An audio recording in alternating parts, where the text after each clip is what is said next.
Hi friends, ಈ ದಿನ ನಾವು ಎಲ್ಲ ಕಾಂಪಿಟೇಟಿವ್ ಎಕ್ಸಾಮ್ಗೆ ಯೂಸ್ ಆಗುವಂಥ ಮ್ಯಾಥ್ಸ್ ಪರ್ಸೆಂಟೇಜನ್ನು ಕಂಡುಹಿಡಿಯೋದನ್ನು ತಿಳ್ಕೊಳ್ಳೋಣ. ಬನ್ನಿ, ಇಲ್ಲಿ ಒಂದು ಪ್ರಾಬ್ಲಮ್ ಇದೆ. ವಾಟ್ ಪರ್ಸೆಂಟೇಜ್ ಆಫ್ 23% ಆಫ್ 50 ಅಂತ ಇದೆ. ನೋಡಿ, ಇಲ್ಲಿ 23%, ಇದರಲ್ಲಿ 50% ಎಷ್ಟು ಅನ್ನೋದನ್ನು ನಾವಿಲ್ಲಿ ಕಂಡುಹಿಡಬೇಕು.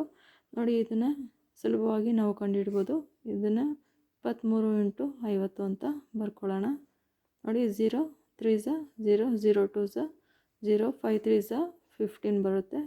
ಇಲ್ಲೊಂದು ಹಿಡಿ, 5 2 10, 10 1 11, 11.5. ನೋಡಿ ಫ್ರೆಂಡ್ಸ್, ಇಲ್ಲಿದೆ.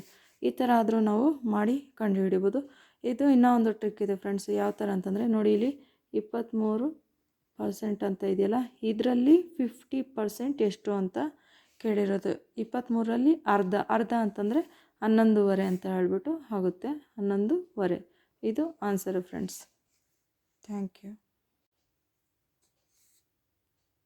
ನೋಡಿ ಫ್ರೆಂಡ್ಸ್, ಈ ವಿಡಿಯೋ ನಿಮಗೇನಾದರೂ ಇಷ್ಟ ಆಗಿದ್ರೆ ಪ್ಲೀಸ್ ನನ್ನ ಚಾನಲನ್ನು ಲೈಕ್ ಮಾಡಿ, ಸಬ್ಸ್ಕ್ರೈಬ್ ಮಾಡಿ, ಫಾಲೋ ಮಾಡಿ. Thank you friends.